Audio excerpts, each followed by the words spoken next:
Let me tell you the tale of a boy named Jack. Jack lived with his mother on a tiny farm at the foot of the Foggy Mountains. They were poor, so poor that their only source of money came from the milk of their cow, Bess. One cold morning, Jack's mother woke him up while it was still dark. Tears ran down her cheeks. "Jack, wake up," she said. "Take Bess to the market. Sell her. We need money. The roof is leaking, the windows are broken, and we don't even have a front door anymore. Winter is coming, Jack. If we don't fix the house, the cold might take us." Jack yawned, rubbed his eyes, and packed a small bag. He led Bess out of the barn, and as he was walking out the gate, his mother called after him. "She's worth at least 5 gold coins. Don't sell her for less." Jack set off down the dusty road. Halfway to the market, he met a strange old man. "Good morning, young man." The man greeted him cheerfully. "Where are you off to with that fine cow?" "I'm going to the market too." "Sell her," Jack replied. "Her name's Bess." "She's a beautiful cow indeed," said the old man with a twinkle in his eye. "I'll buy her from you, but I don't have gold." "I have something far better." Jack frowned. "Better than gold?" The man reached into his pocket and pulled out 5 small black beans. "Magic beans," he whispered. "Plant them and you'll be richer than the richest king who ever lived." Jack hesitated. Magic beans? Could it really be true? He imagined his mother smiling in a warm house, the roof fixed, the windows whole, and a brand new cow in the barn. "All right," Jack said at last. "You've got a deal." He traded Bess for the beans and ran all the way home. "Mother, look!" he cried. "Magic beans!" But Jack's mother wasn't happy. She was furious. "You foolish boy!" she shouted. "You traded our cow for beans?"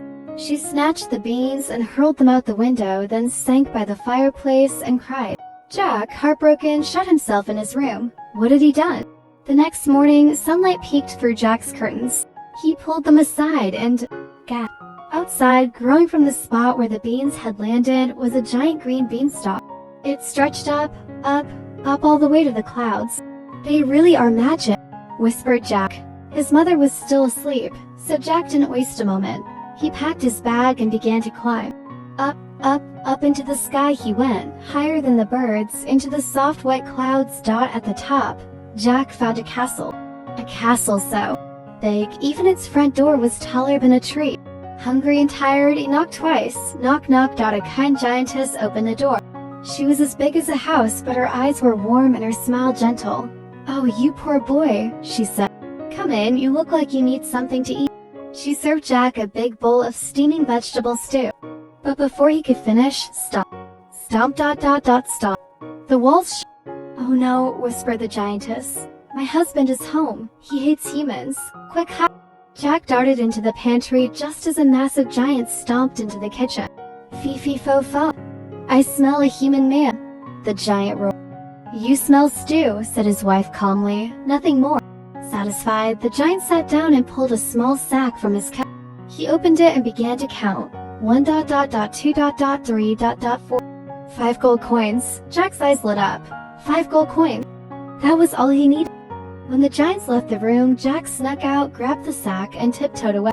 "This is enough," he told himself. "I'll go home now." But then he remembered that he no longer had a cow.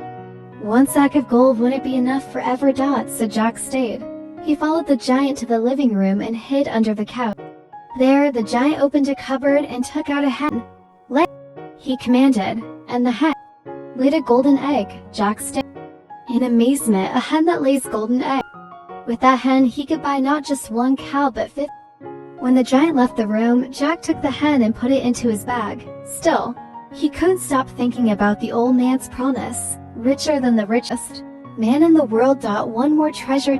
He followed the giant into the bedroom, and beneath the bed, there stood a beautiful golden "Play," said the giant, and the harp played music soft, sweet, and magical all on its own. When the giant fell asleep, Jack crept out and took the harp, but as soon as he picked it up, Harp cried, "Help me, master. A human is stealing me." The giant woke up. "Stop!" Jack ran. The giant chased him through the bedroom, down the hall, into the kitchen, out the front door. Roaring the whole way, Jack raced to the beanstalk and began to climb. Harp in one hand, the hen in the other, and gold in it. He reached the ground and ran for an axe. Whack, whack. We is see. The beanstalk shuddered. It snapped. The giant climbing down tumbled through the sky. He landed far away across the foggy mountains. The earth, the clouds trembled. In the silence that followed, a sound echoed from far, far away. New. It was the giant trapped forever. And from above, tiny raindrops began to fall, tears from the weeping giantess in the clouds. Jack and his mother lived well at. The golden hen made him rich. The magic heart made him famous. He married a noble woman and had 10 children. But Jack was never truly happy. Whenever it rained, he felt the tears of the giants. Whenever the wind howled, he heard the lonely voice of the giant, still calling for his wife. Years passed, and one day, when Jack was an old man, he opened a small wooden box and took out something wrinkled and dry as single mud. He packed his bag and walked into the misty mountains. Some say he went to find the giant. Some say he grew a new buck. Some say he climbed back up to say he was sorry. And if you listen carefully during a thunderstorm, you just might hear two giants dancing together in the clouds. Please like my videos and subscribe my channel for more interesting and learning videos.